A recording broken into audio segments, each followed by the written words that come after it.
Good afternoon. I don't know what day it is. Maybe the 20th? Oh, I don't know. Gosh, I'll tell you on the next break. I've lost track. I've got so much to do. And I really have been eating an awful lot of things. And I was out here and I gulped down a couple of these and I said, you know what? Don't neglect this variety. This variety, I want to let you see this Nordland. I'm sure some of the more experienced fixers out there will recognize that name. Some people call it Long Out. I believe that's correct. And it's an extraordinary fig. I believe it's supposed to come from maybe Switzerland or someplace. And it's supposed to be hardy. And it is hardy. Now this one I kept in a ground bag last year and throughout the winter. And so it made it in 7A. But I've had a little rain here. And I noticed last year too that this fig does have an open eye. But I wouldn't say it handles the rain that well, but it's better than most. I mean, than some. I shouldn't say most. That's not right. Scratch that.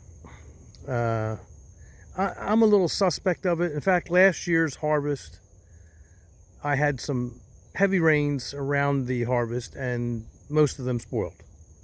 The year before, though, they were absolutely delicious, and I mean delicious. Really a high quality fig as far as the exquisite taste is concerned. This year they're fine. I've been gulping them down. I've been eating them, and then I realized what a knucklehead I am, and I am. And I said, why am I doing this? You know, geez, I could be viewing this or exhibiting this fig for all of you out there, because I grew this in a pot a few years ago too, and it's good in a pot where you can control the environment. But it like I said, 2 out of 3 years now in the ground, it's been good, and they're very, very, very, very tasty. Hold on a second. Let's see if I can break this. There we go. Look at that Nordland. Let's go down here. I'll show you the name of this one. And I believe I got this from the Rain Tree nursery, 4 or 5 years ago.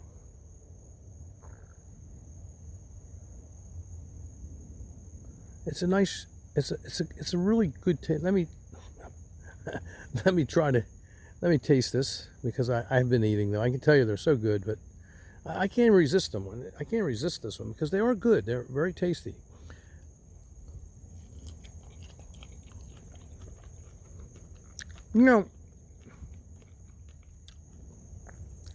It's so good. It's really much better than your typical Mount Etna, which it's not a Mount Etna at all, but it reminds me a bit of a perfect Brunswick. Now, the reason why I preface the word Brunswick, or the name Brunswick, with perfect, because there's not many perfect Brunswicks, because they spoil readily in the rain or in humid weather. But are they a delicious fig when they are perfect?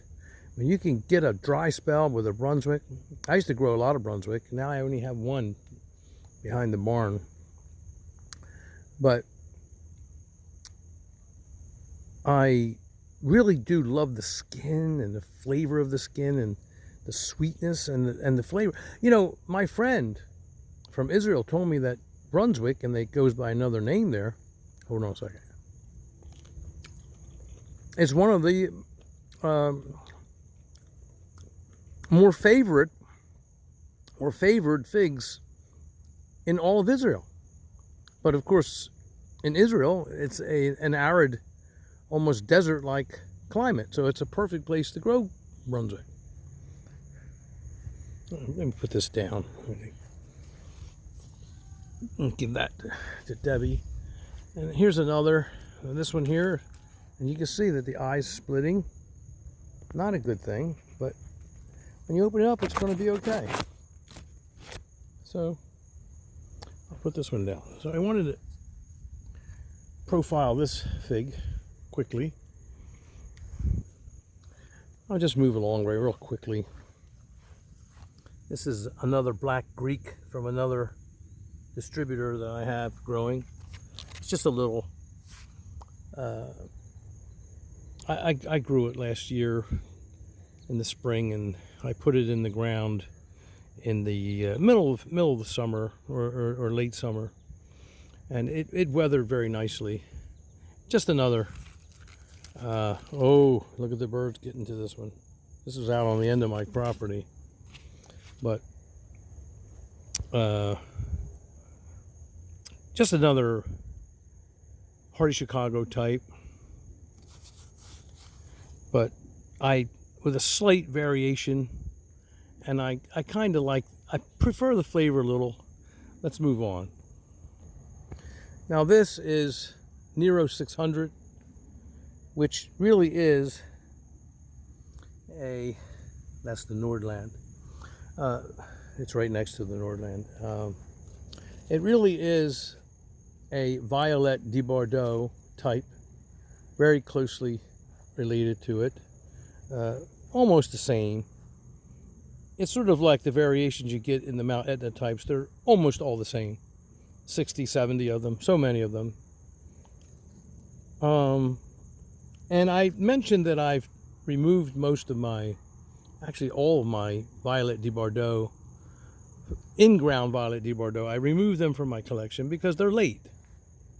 They're characteristically late. Now, some years when you get a nice hot spring and hot summer, and when you're getting very dry weather and an Indian summer into September, you can get a decent crop, but most years in my horrible climate, Violet de Bordeaux, in-ground Violet de Bordeaux, just doesn't work out. So it's just not a good cultivar to rely on for ripeness. This is hard as a rock. Needs to be thrown away, really.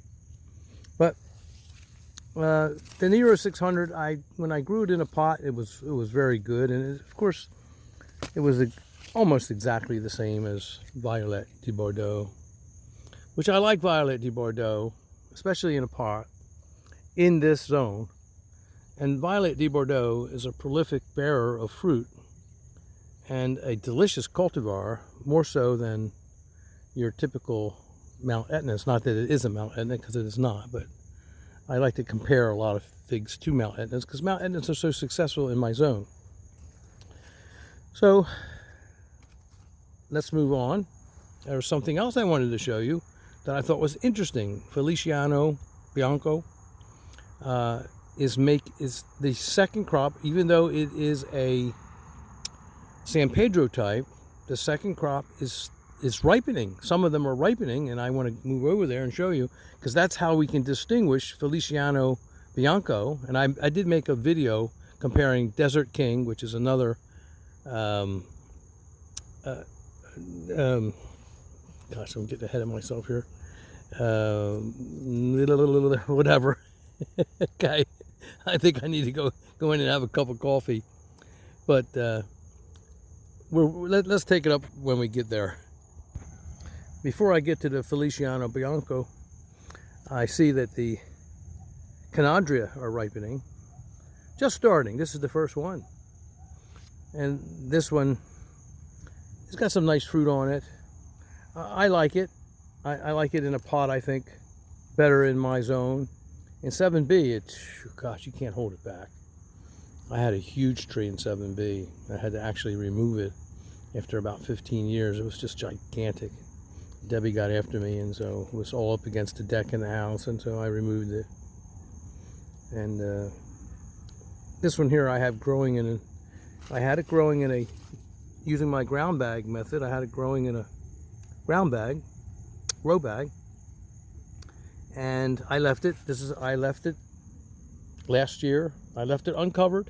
I just couldn't get to them all, and it made it through the winter nicely. Of course, it was a mild winter. Don't expect that too many times. It happens over the years. I've had, you know, I don't know, 4 or 5, 6 winters over the many years that I've been growing figs in the ground that I got away with murder, but most of the time I wrap all my figs if I can, all of them, because that one year when it gets cold, they're done.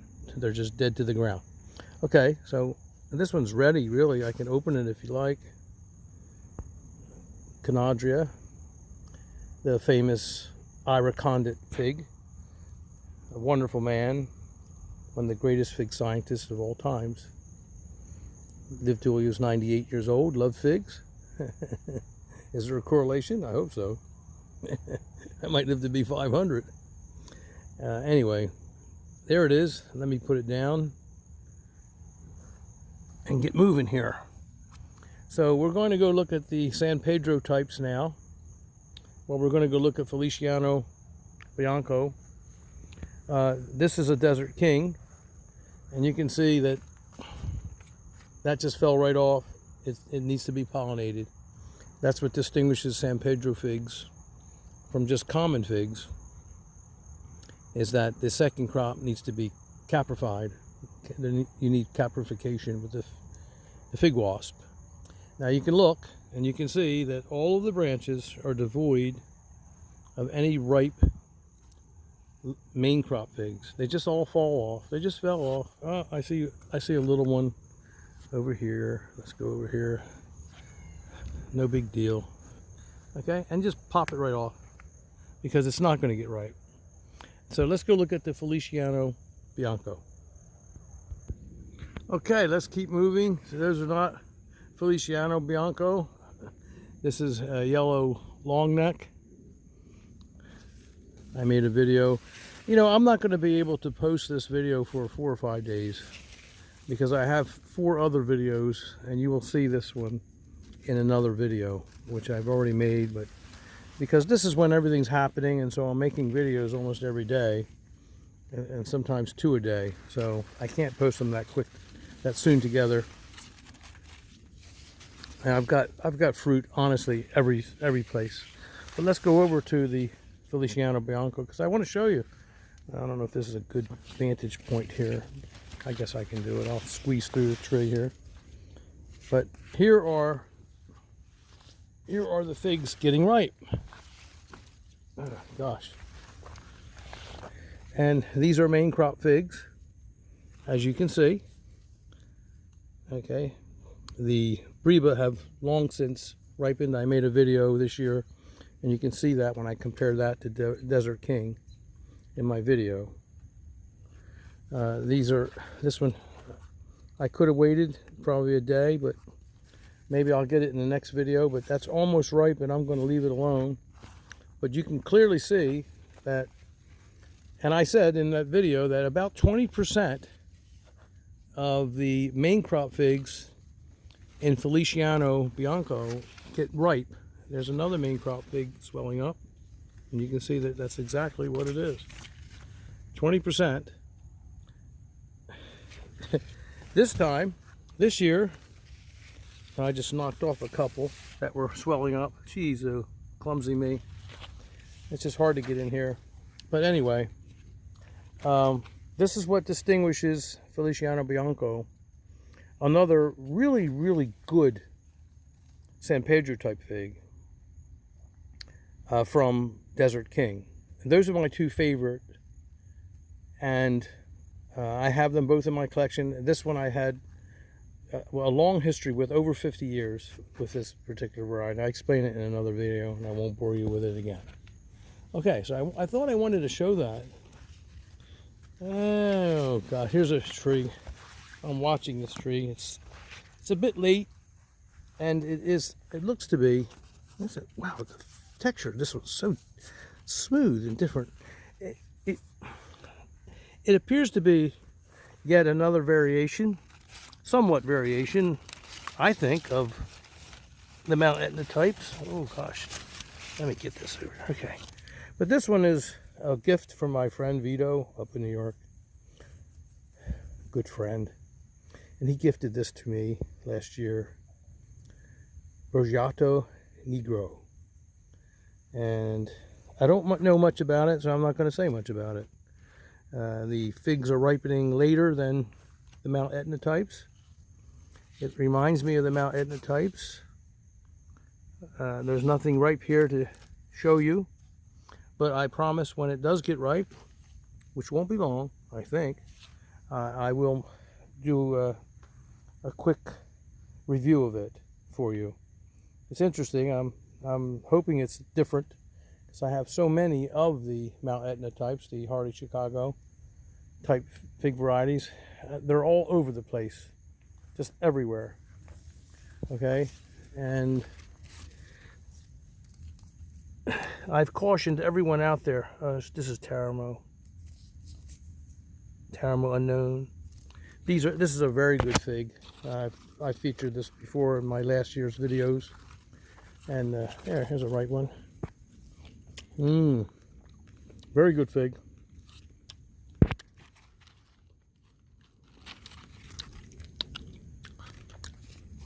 I've been enjoying these. Unfortunately, so have the birds. I just can't protect all my figs. I need to get some more nets out. They're starting to find them now. Okay, but I do recommend this variety, and I have talked about it this year. I recommend it. I have it growing in the ground here, and I have it growing in the ground in 7B. This is 7A. Whew. Okay. Oh, look at that beauty. Oh, wow. This is Lsu Tiger, and that's a big one. I don't know if I can. Gosh, I might as well do it. Let's open it up anyway. Torture. There you go. There we go. Beautiful. Beautiful, beautiful, beautiful. I can't stop eating these figs.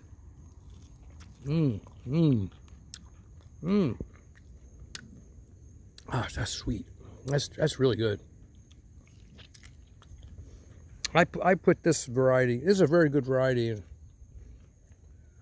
and look at the size of these leaves. Beautiful. Healthy, vibrant. Look at that. I put this up there with the Mount Etna types. It's not a Mount Etna type. Very different. And God, I've got to take another bite of that. I have to. That's good.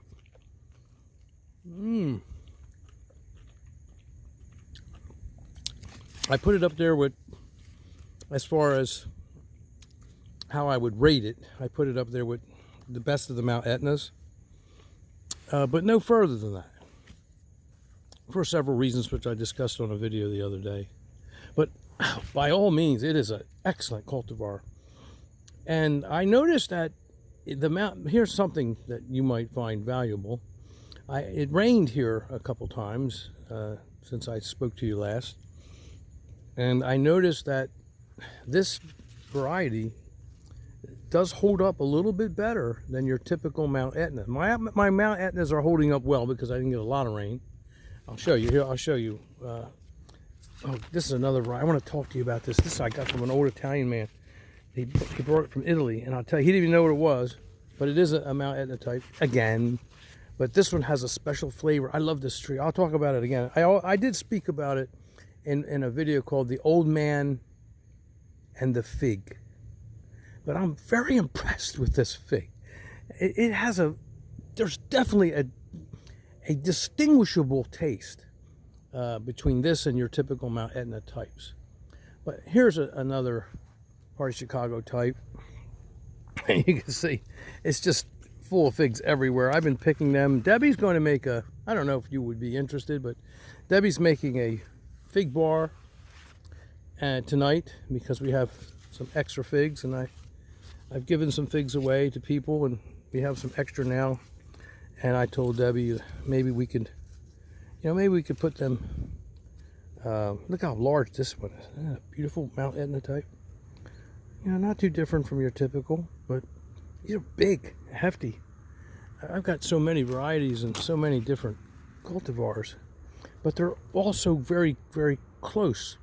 Little tiny differences that probably originated over hundreds of years of geographic separation. Different countries and climatic differences over the many, many centuries caused variations in the evolution of the fig varieties. And that's what you're looking at.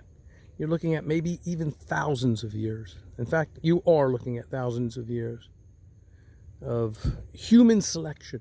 Human beings selecting the very best branches to propagate, to put in the ground, to start.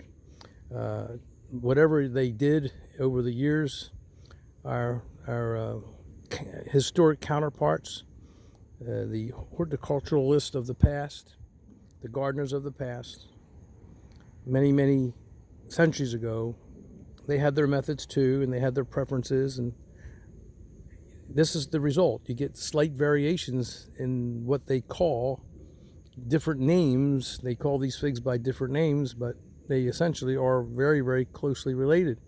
It's a fascinating subject. I actually, even though I've talked about it many times, I want to expound upon it in another video that's going to be dedicated just to that subject. And I'm going to bring in some historical information, Pliny the Elder and the ones that he, 2,000 years ago in Rome, the fig varieties that he identified there that we now know, some of them are here today with us, even now. So let's just get on with something else to talk about. But aren't these figs, they're just beautiful. This is a beautiful time of year.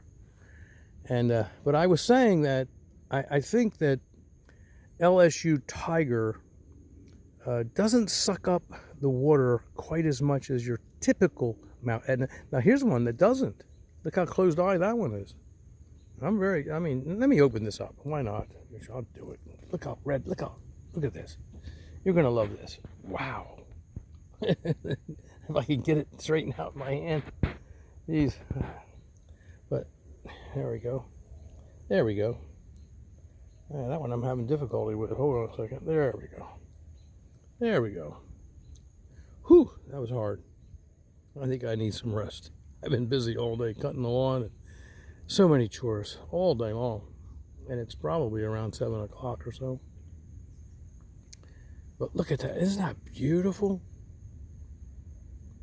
That is a beauty. Wow. Take a little bite of that.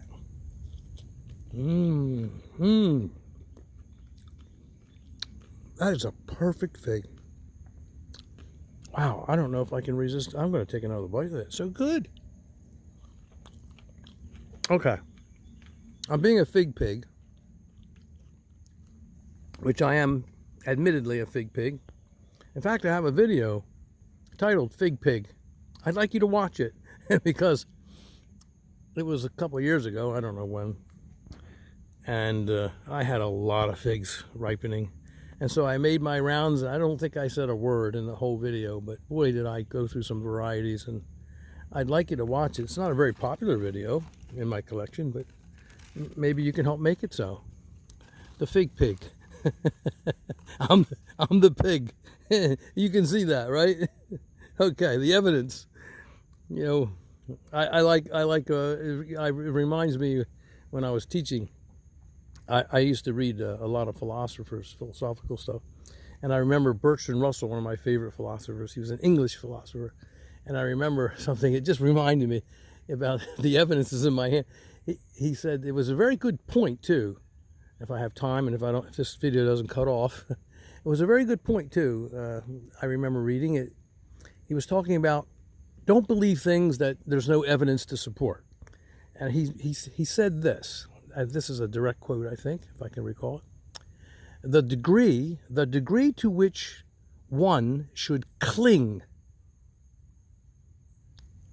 to a conviction should be directly proportionate to the amount of evidence in hand. In hand. Remind me of that. Okay, meaning you can believe something, but only believe it to the extent that you have the evidence to support that belief. The degree to which one should cling to a conviction should be directly proportionate to the amount of evidence in hand. I am a fig pig. No doubt. That's good. That was really good. Okay. Thank you for visiting. I'm out of here now. I'm going to go have a cup of coffee. I'm going to relax, sit back, watch a movie, and enjoy my life. Thank you so much. I really do enjoy your visits. And something I never asked before, but hey, subscribe. I appreciate your the subscriptions are growing, and I enjoy this, and I have a lot more I want to discuss before I won't be able to anymore. I want to pass some more things along. I'm having fun. I hope you're enjoying them too. Look at that. That's a beautiful one, isn't it? Where is it? Here it is. Look at that. Red Lebanese. Okay. Thank you. I've got more varieties that are getting ripe, and I will be showing them off pretty soon. You enjoy the videos of the figs as they come into fruition. And you know what? That old man Italian fig, there's some nice ones getting ripe. I've been eating those lately, and I can confirm. There's another one. I'm not quite ready though, so I'll wait. But I can confirm that this year it's just as tasty as it was last year, and I'm very impressed with it.